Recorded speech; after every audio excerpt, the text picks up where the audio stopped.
हरे कृष्णा। सभी का बहुत बहुत स्वागत है भगवत गीता सेशन में। और एवरी संडे दोपहर 2 बजे से ये सेशन स्टार्ट होते हैं। अगर आप ज्वाइन करना चाहते हैं तो आप नीचे कमेंट कर सकते हैं। और यहाँ पे हमारे साथ बहुत सारे डिवोटीज़ हैं ऑलरेडी जो काफ़ी महीनों से हम डिस्कशन कर रहे हैं। और अभी हम 4th चैप्टर के 36 वर्स से कंटिन्यू कर रहे हैं आज इस सेशन में। प्रणाम मंत्र से हम स्टार्ट करेंगे। नमो विष्णुपादाय कृष्णप्रेष्ठाय भूतले श्रीमते भक्ति वेदांत स्वामिनिति नामिने नमस्ते सारस्वते देवे गौरवाणी प्रचारिणे निर्विशेष शून्यवादी पाश्चात्य देशतारिणे। जय श्री कृष्ण चैतन्य प्रभु नित्यानंदा श्री अद्वैत गदाधर श्रीवासादि गौर भक्त वृंदा वांछां कल्पतरुभश्च कृपा सिंधुभैव च पतितनां पावनेभ्यो वैष्णवेभ्यो नमो नमः।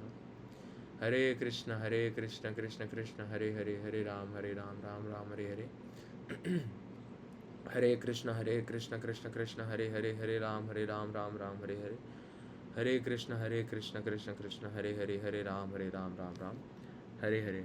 हरे कृष्ण।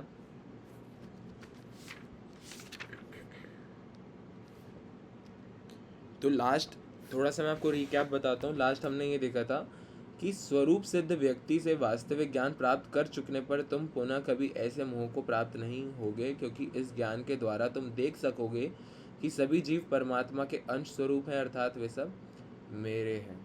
तो आपको पता है प्रॉब्लम जो हमारे लाइफ में डे टू डे प्रॉब्लम्स होती है ना, वो क्यों होती है? क्योंकि हम अपना मालिकाना हक चाहते हैं चीज़ों के ऊपर। ये मेरा है, वो मेरा है, ये मुझसे जुदा ना हो जाए, वो मुझसे जुदा ना हो जाए, है ना। और हो जाता है तो फिर हम परेशान हो जाते हैं, क्योंकि हमारा किसी भी चीज़ के ऊपर कंट्रोल नहीं है। आप देखिए, है क्या कंट्रोल?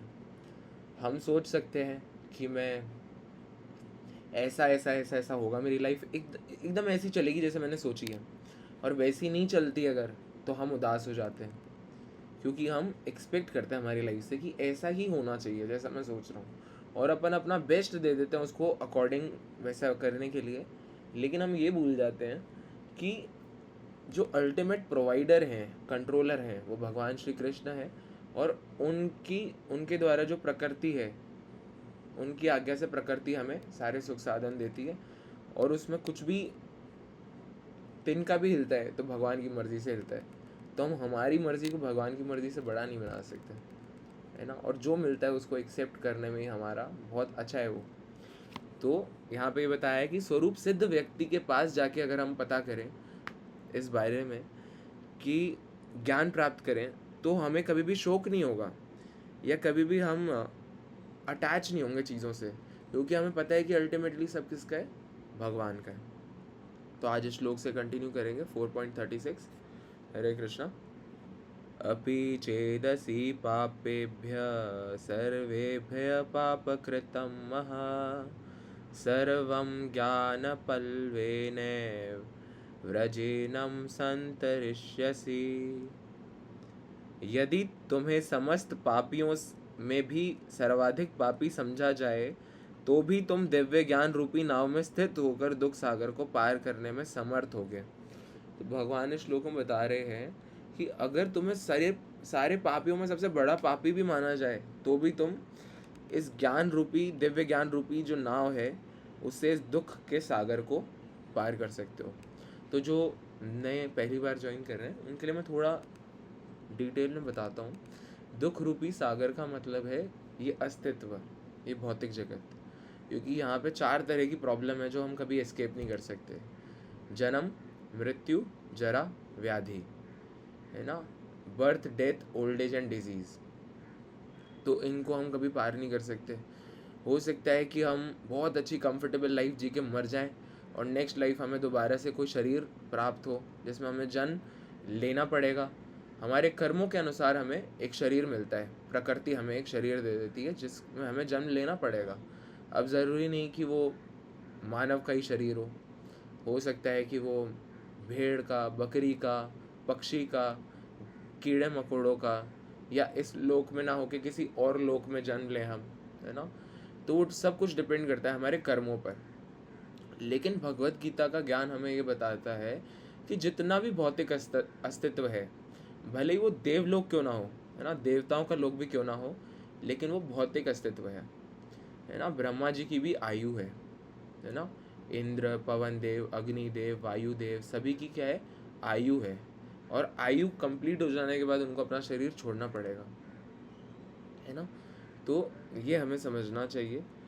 तो यहाँ पे भगवान यही बता रहे हैं कि तुम कितने भी बड़े पापी क्यों ना हो, तुम इस दिव्य ज्ञान रूपी नौका में सवार होके इस दुख सागर को पार करने में समर्थ हो।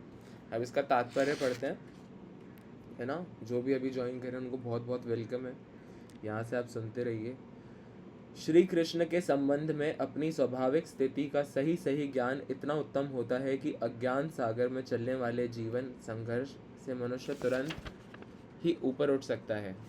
मतलब श्री कृष्ण से संबंध जो भी स्वाभाविक हमारी स्थिति है, उसका अगर सही सही ज्ञान हमें मिलता है तो वो इतना अच्छा है, इतना अच्छा है कि अज्ञान सागर में चलने वाला जो जीव इतना संघर्ष कर रहा है ना। रोटी, कपड़ा, मकान और सुंदर स्त्री का संग और बच्चों को पालना, और डिजीज़ हो जाए तो हॉस्पिटल के चक्कर काटना, बहुत, आप देखो कोई भी सुखी नहीं है ना। अगर हम बात करें, ऐसा कहते हैं कि बहुत, आपने इंस्टाग्राम, सब इंस्टाग्राम चलाते हैं, सब इंस्टाग्राम के थ्रू ही इन सेशंस में ज्वाइन हुए हैं। तो आप ये देखो, इंस्टाग्राम पे आपने कहीं ना कहीं देखा होगा कि money can not buy happiness. फिर कहते हैं कि मनी कैन बाय हैप्पीनेस। तुम पैसे कमा के तो देखो, पैसे कमाओगे तो तुम देखोगे सारे ऐशो आराम सब कुछ तुम्हारे पास होगा, सब तुम्हारे कदमों में होगा। लेकिन आप ये देखिए, आप कितने भी पैसे कमा लीजिए, अंत में आपको 4 ही काम करने: खाना, सोना, मैथुन करना और अपना बचाव करना, जो कि जानवर भी कर रहे हैं, हम भी कर रहे हैं। तो हमारे अंदर डिफरेंस बस इतना ही है कि हम और ज़्यादा कंफर्टेबल पोजीशन में और ज़्यादा डेकोरेटेड वे में इसको करना चाहते हैं। और मटेरियल लाइफ की प्रॉब्लम ये है कि हम इसी में एडजस्टमेंट करना चाहते हैं। हाँ, रोना, एसी वाले कार में रोना, बिल्कुल सही बात है। भले कार एसी की हो, नॉन एसी हो, साइकिल हो, अंत में व्यक्ति रोएगा ही सही, है ना। क्योंकि भौतिक अस्तित्व है ही ऐसा, है ना। क्योंकि कोई भी कितना भी पैसा क्यों नहीं कमाता हो, भले ही अनंत अंबानी क्यों ना हो, है ना, वो कितने मोटे हैं आपने देखा है।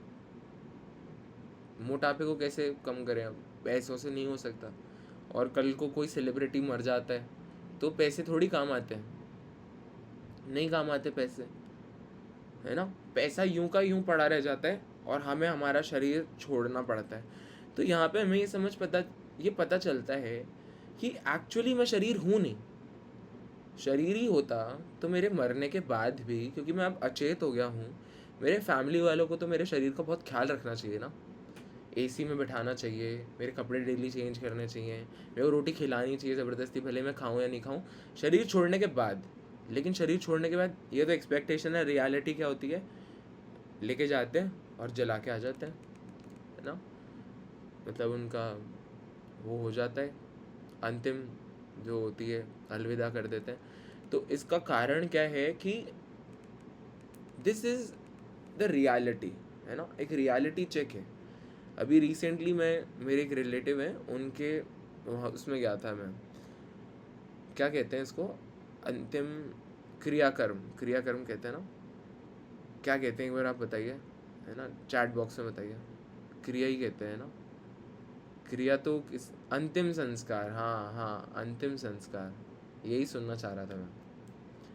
तो मैं जब वहाँ पे गया ना, तो उनको घी लगा रहे थे अच्छे से, जिससे उनकी बॉडी पूरी जल जाए, है ना। और बहुत सारे चीज़ें होती है उसके अंदर भी। और एक चीज़ कही जाती है ना, जब भी किसी की डेथ होती है तो उस घर में कहा जाता है, श्री कृष्ण गोविंद हरे मुरारी, हे नाथ नारायण वासुदेवा। क्या मतलब है कि श्री कृष्ण ही अंतिम सत्य है ना। जो भी अभी तक देखा, तुम्हारा सपना ख़त्म हो गया, अब जागो, है ना। श्री कृष्ण ही सत्य है, नित्य है, और आत्मा जो कि नित्य है, उसका नित्य संबंध भगवान श्री कृष्ण से है। तो ये मरने के बाद रियलाइज़ हुआ, तो क्या रियलाइज़ हुआ, है ना, जितना जल्दी, बिल्कुल बिल्कुल ये भी बोलते हैं ना, तो जितना जल्दी हो सके हमें इसको समझना चाहिए, हमारी स्वाभाविक स्थिति क्या है। कृष्ण कॉन्शियसनेस, कृष्ण भावनामृत, ये हमारी स्वाभाविक स्थिति है। तो यहाँ पर यही बताया गया है ना कि कोई भी ऊपर उठ सकता है। यहाँ पे ये समझना ज़रूरी है कि हमारा शरीर के अंदर कुछ है। आप देखो, एकदम एकदम यंग बॉडी है, लेकिन अगर प्राण निकल गए शरीर में से, प्राण निकल गए मतलब आत्मा निकल गई शरीर से, तो अब शरीर में चेतना नहीं रहेगी।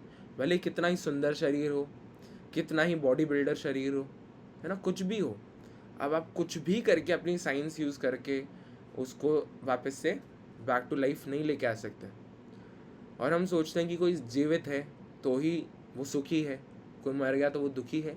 ऐसा नहीं है, लेकिन है ना, मतलब सबसे सबसे जो सुंदर बात है ना वो ये है हमारे जीवन की, कि हमारा जीवन एक बहुत अच्छी अपॉर्चुनिटी है ना। ह्यूमन लाइफ बहुत अच्छी अपॉर्चुनिटी है जिसमें हम भगवान तक पहुंच सकते हैं, है ना। मानव जीवन की यही खासियत है, और ये बहुत दुर्लभ भी है, बहुत रेयर भी है। क्योंकि आप देखिए 84 लाख योनियों में, जो कि नीचे कितने सारे लोग हैं, आताल पाताल वेताल न जाने क्या क्या, ऊपर देवलोक है, ब्रह्मलोक है ना, बहुत सारे लोग हैं, उनमें हमें मानव शरीर मिला है ना। तो हम बहुत रेयर अपॉर्चुनिटी है। और उससे भी बड़ी बात है, ब्रह्मांड भ्रमिते कौन भाग्यवान जीव, गुरु कृष्ण कृपा पाए भक्ति लता बीज। कि इसमें भी अगर आपको भक्ति मिल जाए, अगर इतना भ्रम, देखो दुनिया भर में कितने सारे इंसान भ्रमण कर रहे हैं, कोई पैसा कमा रहा है, कोई गलत काम कर रहा है, कोई सिगरेट स्मोक कर रहा है, कोई अल्कोहल पी रहा है, कोई रिलेशनशिप में है ना, बिना शादी के सारे फिज़िकल उनका जो संबंध होता है वो बना लेते हैं, फिर उसको बोलते हैं मेरा इतना बॉडी काउंट है, उसको फ्लेक्स करते हैं। बहुत प्रॉब्लम है, खासकर कलयुग में तो बहुत मुश्किल है। लेकिन वहीं कलयुग में इतना सरल भी है, केवल नाम जप करना है आपको, हरे कृष्ण कृष्ण कृष्ण हरे हरे, हरे राम राम राम हरे हरे। मुश्किल स्थिति भी है, लेकिन भगवान इतने करुणामय हैं कि उन्होंने हमें बस ये मंत्र दे दिया है कि आप जप करिए और मेरे पास आ जाइए, है ना। ऐसे में हमें इतने बड़े आचार्य विश्व गुरु श्रीला प्रभुपाद जी का आचरण मिला है ना।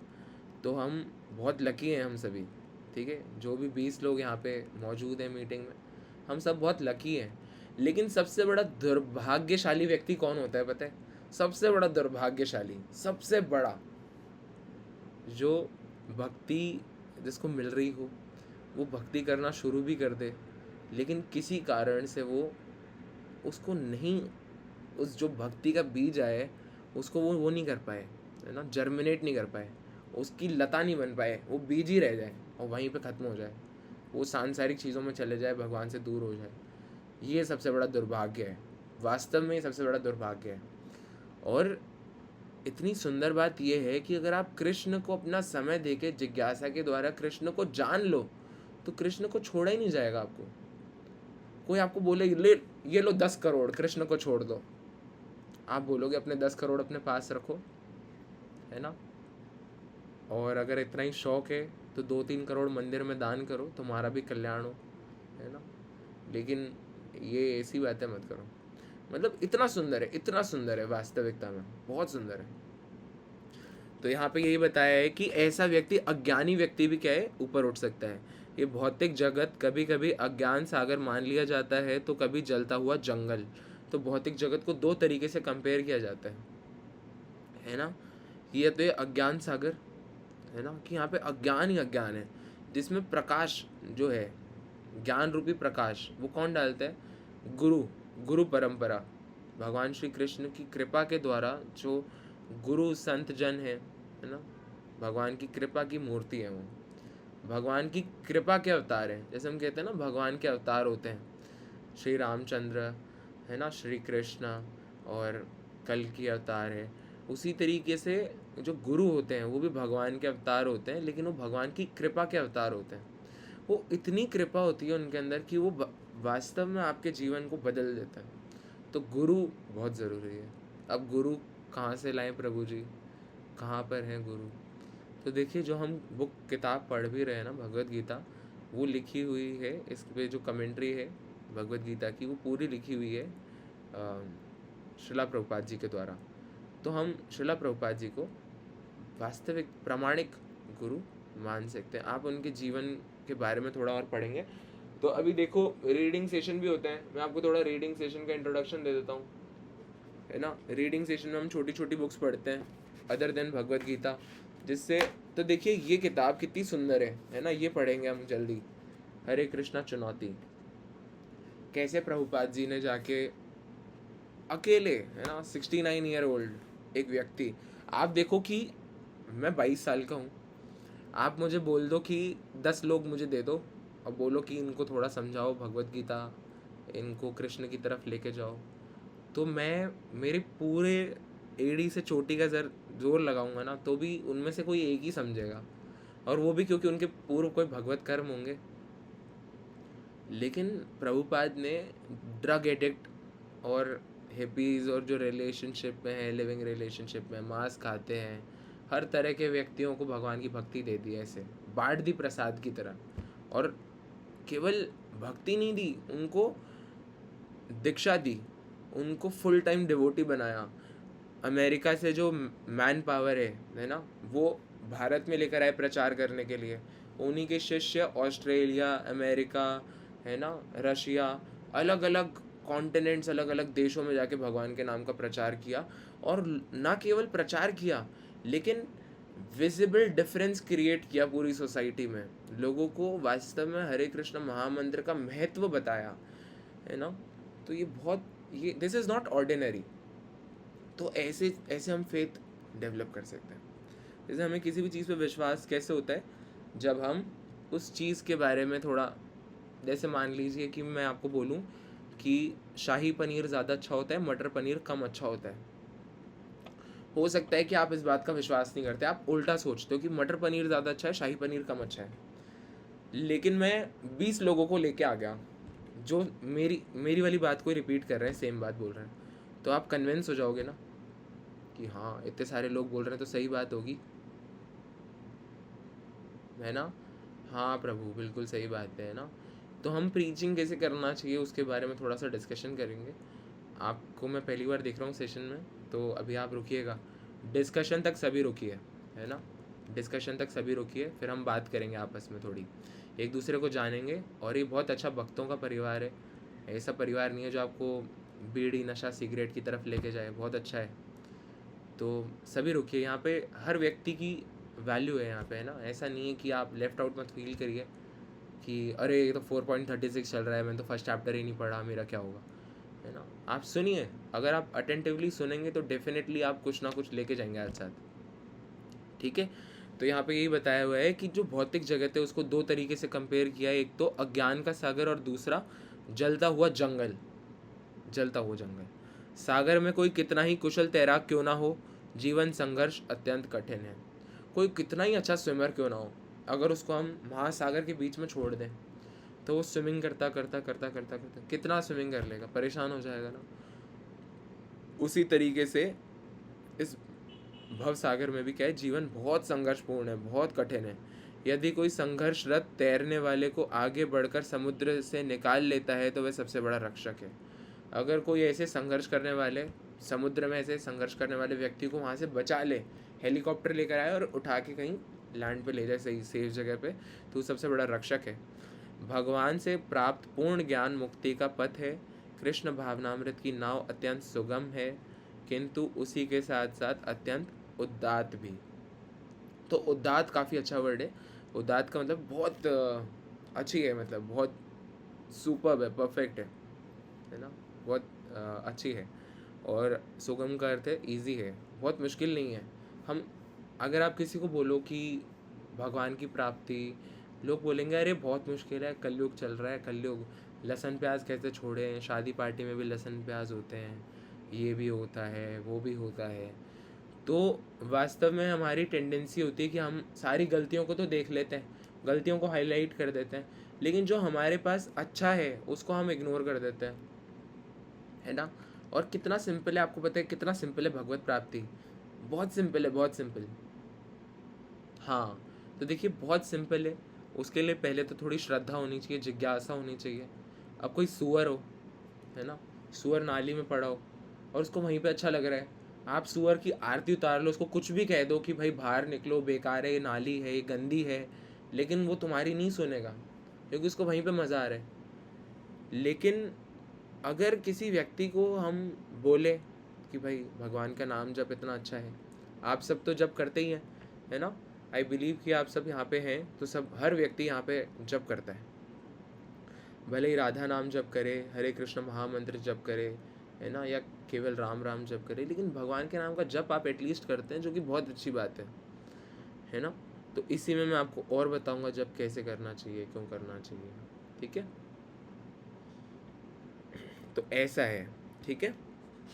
चलिए नेक्स्ट श्लोक पढ़ते हैं। थोड़ा हमने टाइम लगाया इस श्लोक में क्योंकि थोड़ा मैंने आपको ओवरव्यू भी दिया है ओवरऑल, जो नए लोग आए ना उनके लिए। अच्छा, ये वाला श्लोक कौन पढ़ेगा? हाँ, प्रियंका माता जी पढ़िए। हरे कृष्णा।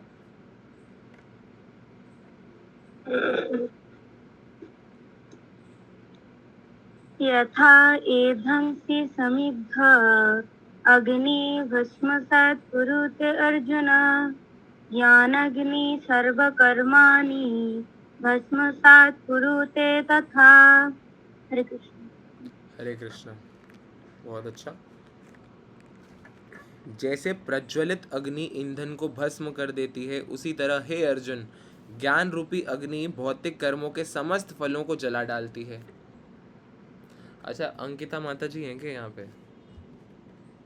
कल अंकिता माता जी वैष्णव संघ ग्रुप में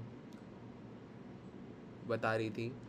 जैसे देखिए क्या होता है, हम सबको लग सकता है कि हमारी लाइफ में बहुत सारी प्रॉब्लम्स हैं, है ना, कि मेरे पास रोटी नहीं है खाने को, मेरे पास ये नहीं है, मेरे पास वो नहीं है, और मेरे पास धामवास नहीं है ना, ये भी हमें लग सकता है। लेकिन ये तो अच्छा है ऐसा सोचना कि हमारे पास धामवास नहीं है, क्योंकि इसमें आपका चिंतन भगवान के लिए चल रहा है ना, तो ये तो सोचना बड़ा अच्छा है। लेकिन ये सोचना कि मैं बड़ा दुखी हूँ, मेरे परिवार में सब बीमार हैं, ऐसा है वैसा है, तो ये जितने भी दुख है ना, भौतिक जो दुख हैं, ये क्या होते हैं, ये अज्ञान के कारण है। अगर आप ना केवल सुने, ना केवल सोचें, लेकिन अपने हृदय में उतार लें, मन में एकदम अच्छे से आपको पता है कि मैं ये शरीर हूँ ही नहीं, मैं तो आत्मा हूँ। और आत्मा का मंगल कैसे होगा, बल्कि शरीर का, आत्मा का, दुनिया के कण कण का मंगल कैसे होगा, है ना? मेरे पिता का, मेरी माता जी का, मेरे पड़ोसी का, और अमेरिका में डोनाल्ड ट्रंप का, सबका भला कैसे होगा? भगवान की सेवा से होगा। अगर एक व्यक्ति जप करता है ना, तो उसके जप करने के द्वारा पूरे जगत का, पूरे ब्रह्मांड का, ना केवल इस ब्रह्मांड का, ना कि हर दुनिया कण कण का भला हो जाता है ना? ये मैं आपको क्यों कह रहा हूँ, ये मैं आपको किस बेसिस पे कह रहा हूँ? क्योंकि भगवत गीता में बताया गया है कि जो भी हमें भौतिक रिसोर्सेज मिलते हैं, खाना, पानी, हवा, है ना, घर, माता पिता, जो भी हमें मिलता है, वो मिलता है भगवान की भक्ति करने के लिए, भगवान की दिव्य सेवा करके इस भौतिक बंधन को तोड़ के भगवान तक पहुंचने के लिए। लेकिन वहीं हम अज्ञान के कारण सोचते हैं कि ये मेरा, वो मेरा, सब कुछ मेरा, और मैं ज़्यादा से ज़्यादा अपना प्रभुत्व कैसे स्थापित करूं, ज़्यादा से ज़्यादा चीज़ों का मालिक कैसे बनूं, ज़्यादा से ज़्यादा चीज़ों को कंट्रोल कैसे करूं। जब हमारा मन इस तरीके से काम करता है तो उससे काम, क्रोध उत्पन्न होता है, और अल्टीमेटली हम पाप कर्म करके अपने आप को और बांध लेते हैं इस भौतिक जगत में, है ना? तो ये बताया जाता है कि देवी देवताओं का पूजन भी क्यों होता है ना? हालांकि भगवत गीता देवी देवताओं के पूजन को सपोर्ट नहीं करती है। भगवत गीता कहती है सर्वधर्मान परित्यज्य माम एकम शरणम व्रज। माम एकम, भगवान क्या कह रहे हैं? माम एकम, सिर्फ और सिर्फ मेरी शरण लो। ऐसे थोड़ी कह रहे हैं माम सर्वम, कि माम सर्वम सबकी ले लो, है ना? केवल मेरी शरण लो। और अहम त्वम सर्व पापेभ्यो मोक्षेभ्यो मां शुचा, कि मैं तुम्हें सारे पापों से मुक्त करूंगा, डरो मत। मां शुचा का क्या मतलब है? डरो मत। तो अगर कोई, यहाँ पे इस श्लोक में ये बताया है कि जैसे आग जलती है तो सारे ईंधन को भस्म कर देती है ना, सारा फ्यूल खत्म हो जाता है, उसी तरीके से ज्ञान रूपी जो अग्नि है, जो ये दिव्य ज्ञान है भगवत गीता के द्वारा जो मिलता है, ये सारे भौतिक कर्मों के फलों को जला डालती है। जितने भी भौतिक बंधन है ना, वो खत्म हो जाते हैं। कोई आपसे कहता है ना कि प्रारब्ध से आप नहीं बच सकते, कि जो आपके पास आना है वो तो आएगा ही आएगा, वो सही बात है। लेकिन अगर आप भगवान के लिए कर्म करते हैं तो इस पॉइंट के आगे आपका कोई बंधन नहीं बनता है। साथ ही जो पूर्व आपके पाप कर्म है वो भी खत्म हो जाता है ना, मतलब नलिफाई हो जाता है आपका ये जो कर्मों का अकाउंट है ना, ये पूरा नलिफाई हो जाता है और आप फ्री हो जाते हो सारे बंधनों से। तो ये बहुत अच्छा है। तो आत्मा तथा परमात्मा संबंधी पूर्ण ज्ञान तथा उनके संबंध की तुलना यहाँ अग्नि से की गई है। यह अग्नि न केवल समस्त पाप कर्मों के फलों को जला देती है अपितु पुण्य कर्मों के फलों को भी भस्मसात कर देती है। देखो कितना सुंदर है।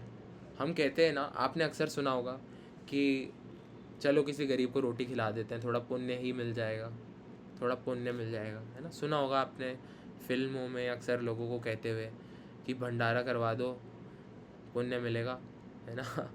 ये तो मीम भी आपने देखा हो तो क्या होता है ना कि आप पुण्य करिए या पाप करिए, कुछ भी करिए, है ना, प्रकृति के 3 गुणों के अंदर, सत्वगुण, रजोगुण, तमोगुण के अंदर हम कुछ भी करते हैं तो हमारा भौतिक बंधन बढ़ता है उससे।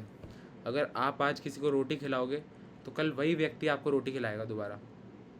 कहने का मतलब वो बैलेंस बनाएगी प्रकृति, ये प्रकृति के नियम है, लॉज ऑफ नेचर है ना। अगर हम आज किसी का बुरा कर रहे हैं तो उसकी जो हाय निकलती है ना, अंदर से जो दुख निकलता है, वो दुख घूम के आप तक आ जाता है। तो इसलिए कहते हैं किसी को कष्ट नहीं देना चाहिए, क्योंकि कष्ट दोगे तो आपको भी कष्ट मिलेगा, किसी का अच्छा करोगे तो अच्छा ही मिलेगा। एटलीस्ट अच्छा करिए, साथ में भगवान की भक्ति करिए, तो आपका कोई बंधन नहीं बनेगा, है ना, भौतिक जगत में। कर्म फल की कई अवस्थाएं हैं, शुभारंभ, बीज, संचित आदि, किंतु जीव को स्वरूप का ज्ञान होने पर सब कुछ भस्म हो जाता है, चाहे वह पूर्ववर्ती हो या परवर्ती हो। वेदों में कहा गया है, उभय उहे वैश इते तरत्यमृतः साध्व साधुनी।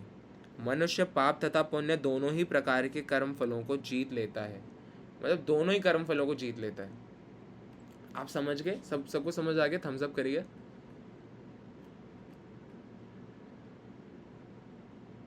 बहुत अच्छा है ना। कुछ थम्स अप नहीं आ रहे तो अगर आपको कुछ डाउट हो तो आप सेशन के लास्ट में ही पूछ सकते हैं ना।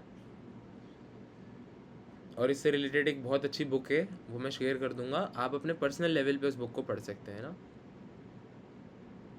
Laws of nature. ये वाला श्लोक कौन पढ़ेगा?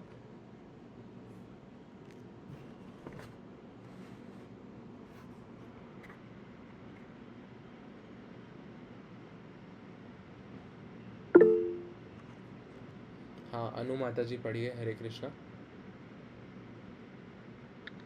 हरे कृष्णा। नहि ज्ञानेन सदृशं पवित्रमिह विद्यते तत्स्वयं योगसिद्धित कालेनात्मनि विन्दति। हरे कृष्णा।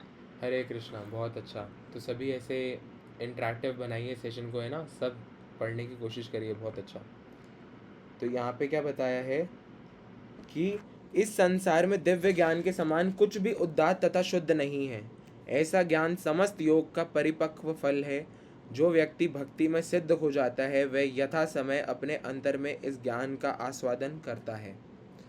तो इस ज्ञान से श्रेष्ठ कुछ भी नहीं है। तो इसलिए मैं ऐसे कहता हूँ ना आपको कि ये बहुत सुंदर है, बहुत अच्छा है, बहुत अच्छा है। तो क्यों अच्छा है ये? क्योंकि इससे श्रेष्ठ कुछ भी नहीं है। देखो भगवत गीता में भगवान खुद ही बता रहे हैं कि संसार में इस दिव्य ज्ञान से बढ़कर कुछ भी नहीं है और इससे शुद्ध भी कुछ नहीं है। और जो भी समस्त योग हैं, ऐसा ज्ञान समस्त योग का परिपक्व फल है।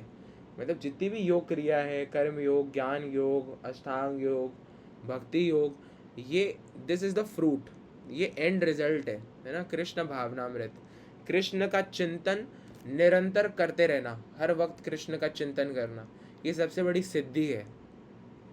हमारे मन में किस चीज़ का चिंतन होता है कि अब मैं रोटी खा लेता हूँ, अब मैं ये कर लेता हूँ, अब मैं वो कर लेता हूँ, है ना, उसको कॉल करके गप्पे लड़ा लेता हूँ, है ना। लेकिन कृष्ण को हम कभी कभी थोड़ा याद भी कर लेते हैं जैसे हम जप करते हैं तो हम कृष्ण को याद करते हैं, मंदिर जाते हैं तब कृष्ण को याद करते हैं, लेकिन हर वक्त कृष्ण का ध्यान रहना ये योग की परम सिद्धि है। This is the ultimate goal of yoga, है ना। भगवत गीता, सारे वेद इसी ओर इशारा करते हैं कि आप कृष्ण भावनामृत बन जाइए, हर कर्म कृष्ण के लिए करिए, तो वो बहुत अच्छा है। तो यहाँ बताया, जब हम दिव्य ज्ञान की बात करते हैं तो हमारा प्रयोजन आध्यात्मिक ज्ञान से होता है। निसंदेह दिव्य ज्ञान के समान कुछ भी उदात्त तथा शुद्ध नहीं है। तो ये बताया गया है, जब हम दिव्य ज्ञान की बात करते हैं तो उसका क्या मतलब है, आध्यात्मिक ज्ञान। और आध्यात्मिक ज्ञान को हम समराइज करें तो उसका मतलब है खुद को समझना सबसे पहले, कि इस भौतिक जगत के ऊपर उठ के थोड़ा ब्रॉडर एस्पेक्ट को समझना, कि मैं वास्तविकता में आत्मा हूँ और आत्मा भगवान का अंश है, और अंश अपने अंशी की तलाश में है। और इस भौतिक जगत में क्या होता है, जो भी हमारे कृष्ण के प्रति जो प्रेम है वो यहाँ पे काम रूप में नज़र आता है ना। जो भी कृष्ण के लिए हमारे मन में है ना, हाँ बहुत अच्छा है, बहुत अच्छा है, बहुत अच्छी बात है प्रभु। तो जो हमारे मन में कृष्ण के प्रति प्रेम है आत्मा के अंदर, वो इस भौतिक जगत में बद्ध जीव होने के कारण वो काम रूप में नज़र आता है। ठीक है, ये भी बहुत अच्छा ज़रूरी है समझना। तो अज्ञान ही हमारे बंधन का कारण है और ज्ञान हमारी मुक्ति का। तो कितना अच्छा है कि अज्ञान क्या है, हमारे बंधन का कारण है, और ज्ञान क्या है, मुक्ति का कारण है।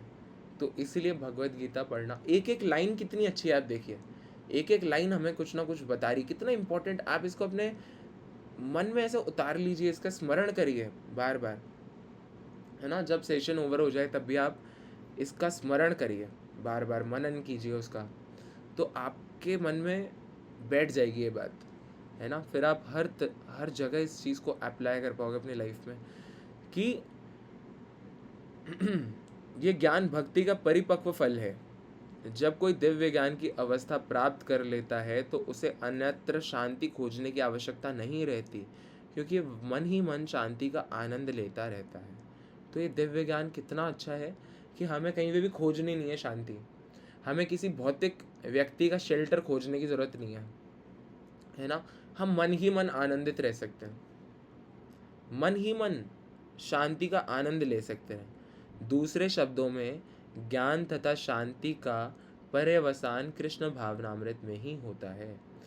मतलब ज्ञान और शांति कहाँ रहती है, कृष्ण भावनामृत में रहती है, और भगवत गीता के संदेश की यही चरम परिणति है। जो भगवत गीता की नॉलेज है ना, उसको अगर हम ऐसे समराइज करें तो ये कुछ पॉइंट्स होते हैं जो आप अगर समझ गए तो बहुत अच्छा है।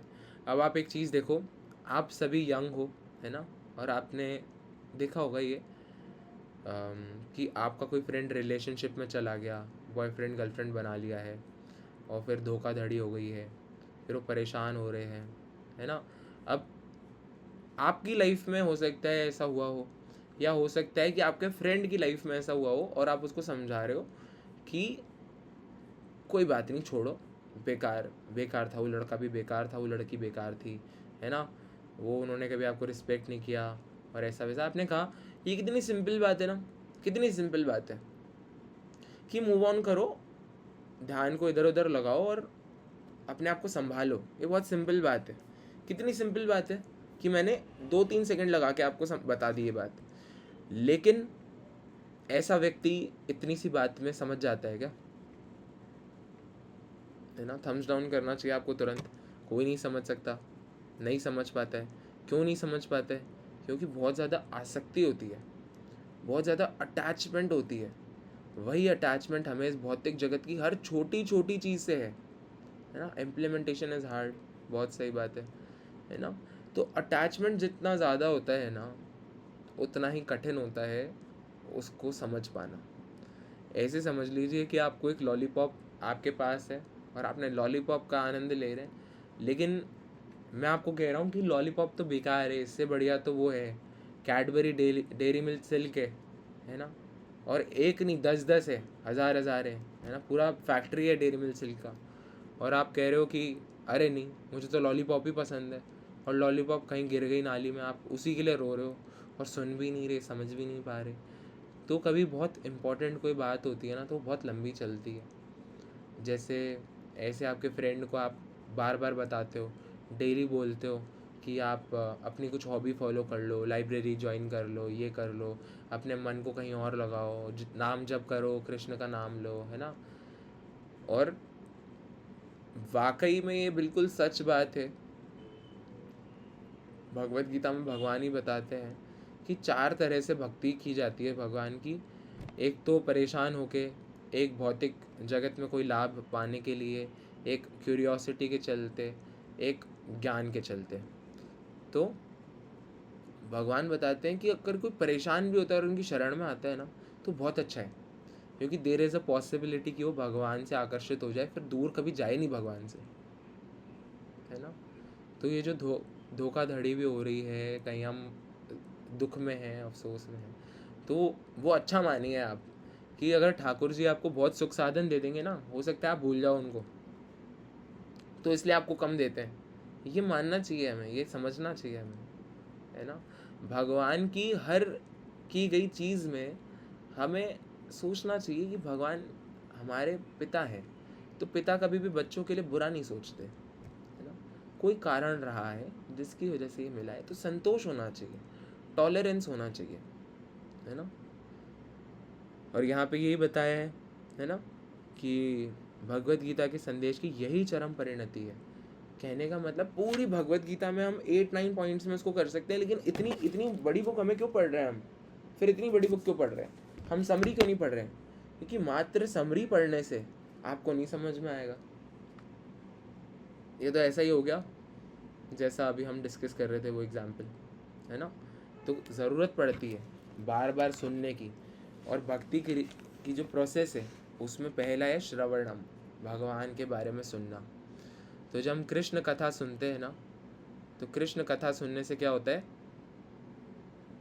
हाँ, बिल्कुल बिल्कुल सही बात है। तो ये बहुत अच्छा है। अगर कोई स्पिरिचुअल फ्रेंड हो आपका, कोई डिवोटी फ्रेंड हो, वो आपसे नाम जप करवाए, कोई आपको मंदिर लेके जाए, तो उससे अच्छा आपका कोई फ्रेंड नहीं है।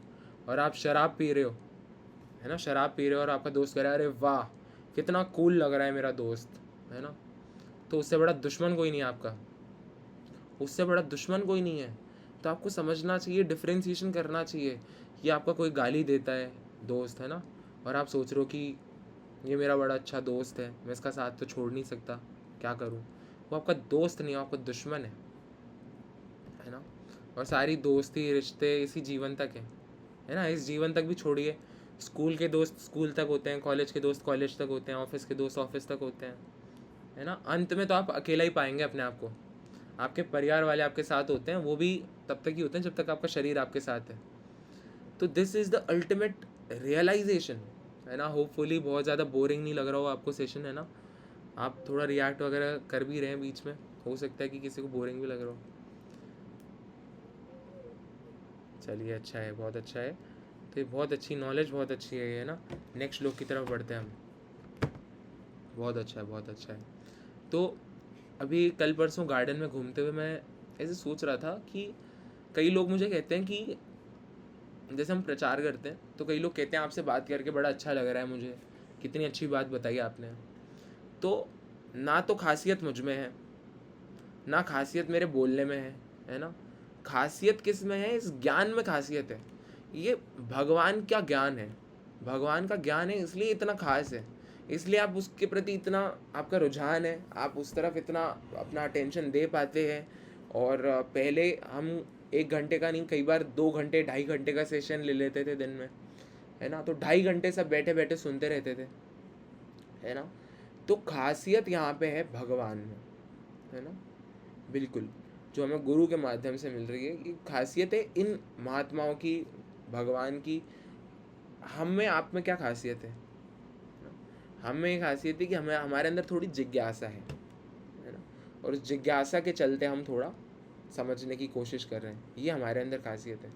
लेकिन जो ये नॉलेज सुन के जो हमें ऐसे लगता है ना अंदर ही अंदर कि बड़ा अच्छा कुछ जान लिया, ये तो कितनी अच्छी बात जानने को मिल गई, उसका कारण है कि कृष्ण कृष्ण का ज्ञान है। और कृष्ण का क्या अर्थ है? सबसे आकर्षित, सबसे ज़्यादा आकर्षण जिसके अंदर हो, है ना। भगवान का एक नाम है मदन मोहन।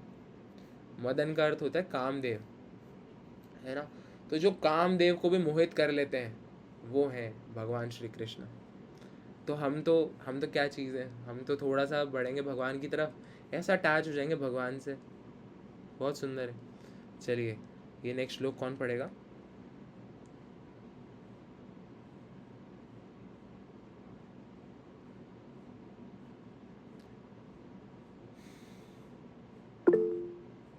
हाँ, अविरूप प्रभु पढ़िए। हरे कृष्णा। हरे कृष्ण प्रभु जी। हरे कृष्णा। श्रद्धावान लभते ज्ञानम तत्परः संयतेन्द्रियः ज्ञानम लब्ध्वा परम शांतिम् अचिरेणाधिगच्छति। हरे कृष्ण। हरे कृष्णा, बहुत अच्छा। ऑडिबल था ना वैसे? हाँ प्रभु, ऑडिबल था, ऑडिबल था। और देखिए, अगर किसी को लग रहा है बहुत डिफ़िकल्ट है तो नहीं है डिफ़िकल्ट, आप थोड़ा सा हिंदी पढ़िए, थोड़ा सा इंग्लिश पढ़िए, आपको हो जाएगा, है ना। श्रद्धा व लभते ज्ञानम तत्पर संयतेन्द्रिय, है ना। ज्ञानम लब्ध्वा परम शांतिम चिरेणाधिगच्छति, है ना। बहुत मुश्किल नहीं था, धीरे धीरे पढ़िए, आराम आराम से। मुझे भी बहुत डिफ़िकल्टी होती है पढ़ने में, लेकिन हम सब मिलके प्रैक्टिस करेंगे तो अच्छा है। और आप इंटरेक्ट करेंगे ना सेशन में, तो आपको सेशन भूलेंगे नहीं आप बिल्कुल भी, ये खासियत है ना। जैसे आप इंटरेक्ट करते हैं, माइक ओपन करके श्लोक पढ़ते हैं, तो आपके इंटरेक्शन की वजह से, ये साइकोलॉजी है, ह्यूमन साइकोलॉजी है, जहाँ पे हम इंटरेक्ट करते हैं वहाँ पे हमारा अटेंशन ज़्यादा होता है।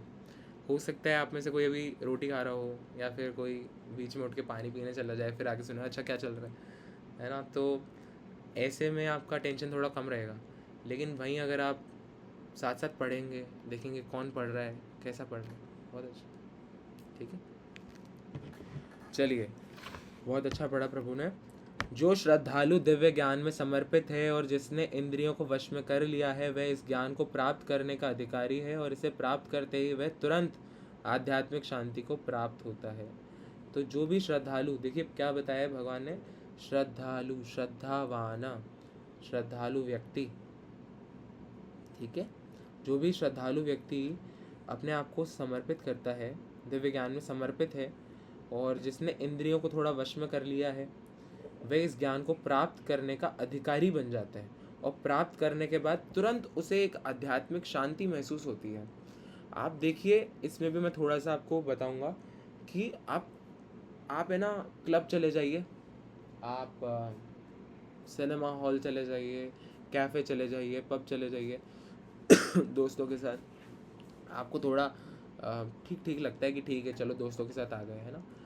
वहीं एक तरफ आप मंदिर जाइए, तो मंदिर जाके और बाकी दुनिया जहान में जाके एक डिफरेंस आपने फील किया होगा कि मंदिर में थोड़ी शांति मिलती है ना। थम्स अप करिए, और थम्स डाउन भी कर सकते हैं जो डिसएग्री करते हैं, है ना। कोई डिसएग्री नहीं करता, क्योंकि मंदिर में जाके वाकई में शांति मिलती है। कारण ये है कि, है ना, हाँ बिल्कुल, कारण ये है कि हमारी जो मौलिक स्थिति है वो है भगवान की सेवा करना, भगवान से जुड़ी बात सुनना, भगवान के दर्शन करना, है ना। अब आप देखिए कि एक छोटा बच्चा है, शिशु है ना, बहुत छोटा है, उसको, मेरा भांजा भतीजा है मान लीजिए, मैंने उसको गोदी में ले लिया उसको, तो मेरे पास आके रो रहा है, मैंने मेरे भाई को दे दिया कि भाई आप संभालो, मेरे पास तो रो रहा है, और मेरे भाई के पास जाके भी रो रहा है। मेरे पापा के पास गया, और मेरे पापा ने ऐसे गाल की दाढ़ी छुपा दी उस बच्चे को, वो फिर और ज़्यादा तेज़ रोने लग जाएगा। लेकिन फिर आप उस रोते हुए बच्चे को, बहुत रो रहा है वो बच्चा, बहुत रो रहा है, उसको आप उसकी मम्मी की गोदी तक पहुंचा दो, आप मम्मी की गोदी में पहुंचते ही वो एकदम शांत हो जाएगा, है ना। कारण कि भगवान हम सबके परम पिता है, और उनसे हमारा शाश्वत संबंध है, और ये बात आत्मा जानती है ना। हमारा जो मन है वो भी जानता है कहीं ना कहीं, लेकिन हमारे मन में क्या है, धूल जम गई है भौतिकता की, तो हम इतना क्लियरली देख नहीं पाते। जैसे दर्पण है, एक मिरर है, एक मिरर गंदा होगा तो आप उसमें रिफ्लेक्शन क्लियरली नहीं देख पाओगे। इसी कारण से इस ज्ञान को समझना ईजी नहीं है, लेकिन अगर आप जब भी करते हो, अगर आप चांटिंग करते हो, तो उससे ये जो दर्पण की धूल है ये साफ हो जाती है। फिर आप क्लियरली समझ पाते हो अपना और भगवान का जो संबंध है ना। तो आपको समझ आया मंदिर जाके शांति क्यों मिलती है ना, क्योंकि मंदिर में भगवान है, भगवान की सेवा है, भगवान की आरती है, भगवान के भजन कीर्तन है, भगवान के भक्त हैं, तो वो हम रिलेट कर पाते हैं उससे वास्तव में, ऐसा है। ठीक है, तो श्री कृष्ण में दृढ़ विश्वास रखने वाला व्यक्ति ही इस तरह का कृष्ण भावना भवित ज्ञान प्राप्त कर सकता है। वही पुरुष श्रद्धावान कहलाता है जो ये सोचता है कि कृष्ण भावना भवित होकर कर्म करने से वह परम सिद्धि प्राप्त कर सकता है। तो कृष्ण में दृढ़ विश्वास रखने वाला व्यक्ति ही इस तरह कृष्ण भावना भवित ज्ञान प्राप्त कर सकता है। तो पहला मैंने आपको बताया श्रद्धा, है ना, पहला क्या है, श्रद्धा, भगवान में विश्वास होना। और जब दृढ़ हो जाए विश्वास, उसके बाद इस ज्ञान को प्राप्त किया जा सकता है।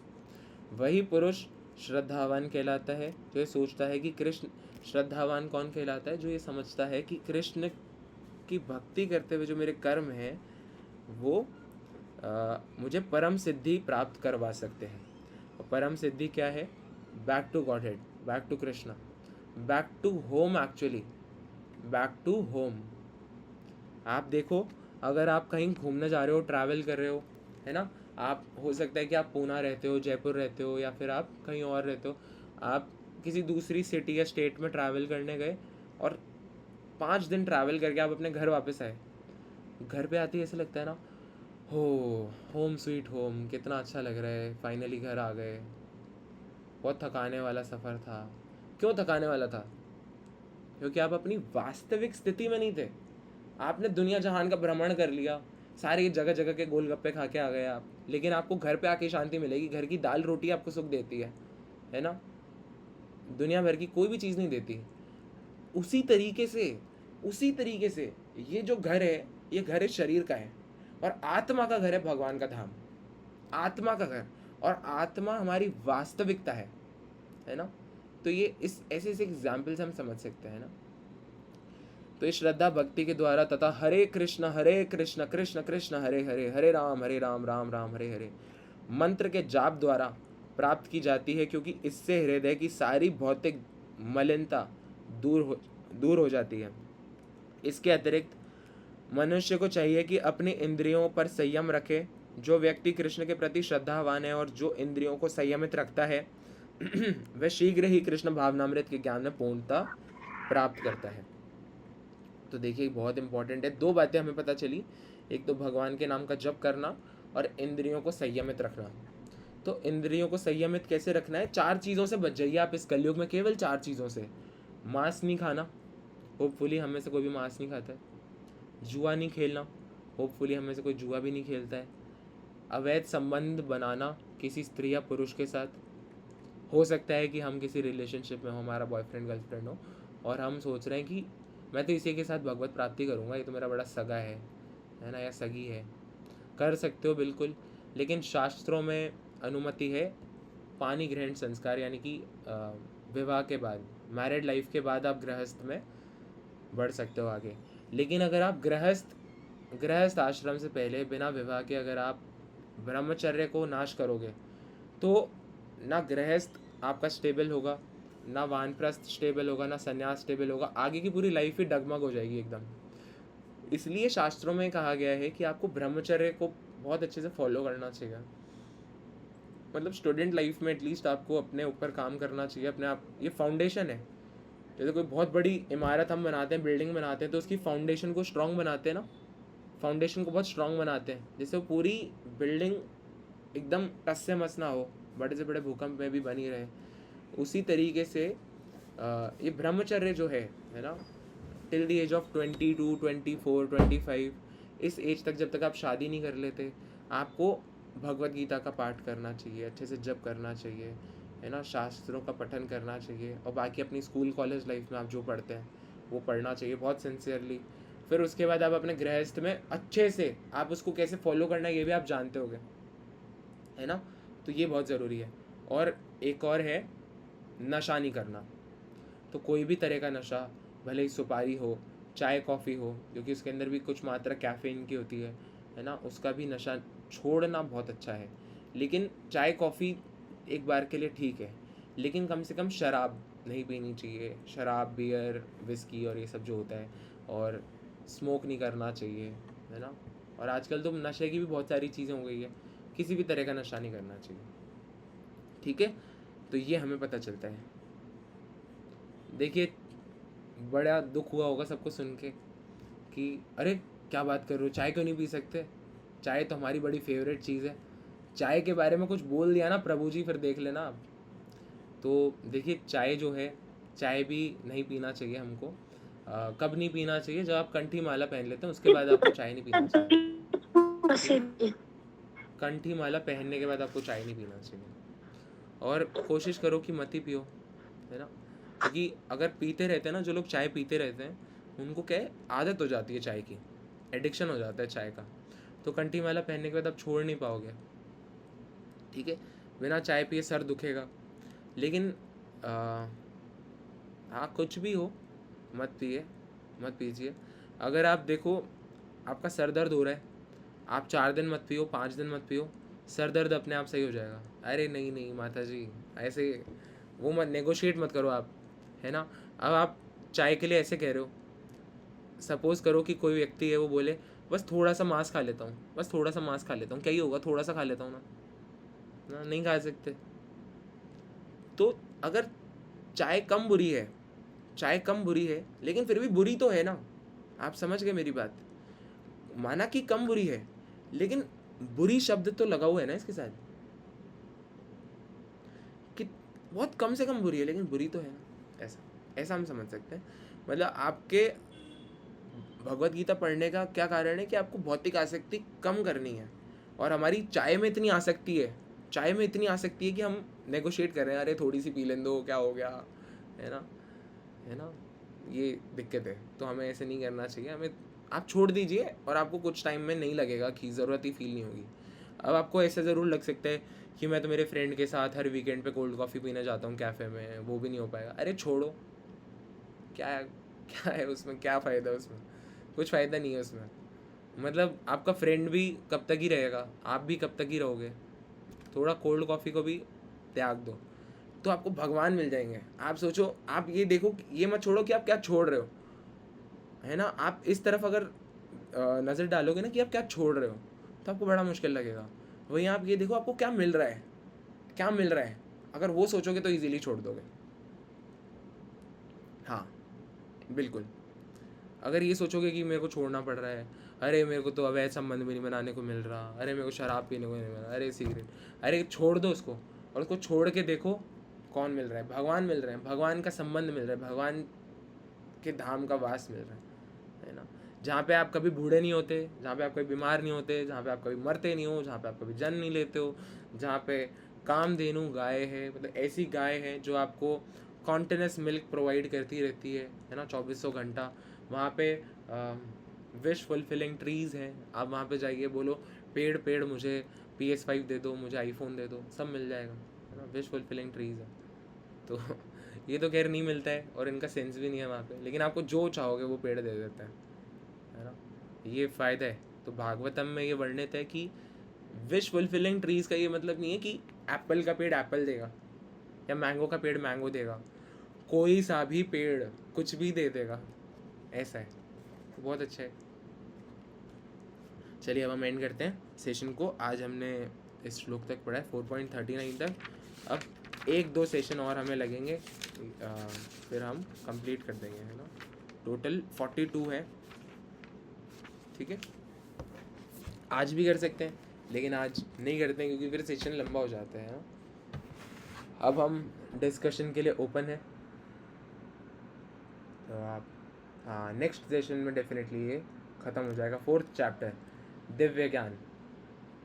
तो देखिए कितना दिव्य ज्ञान है, कितना अच्छा लग रहा है सुन के। नहीं प्रभु, अब 3-7 हो गए। आप नेक्स्ट संडे भी ज्वाइन करिए, है ना। हाँ, नेक्स्ट संडे भी ज्वाइन करिए आप, ठीक है। और अब हम सेशन को एंड कर देते हैं। हरे कृष्णा।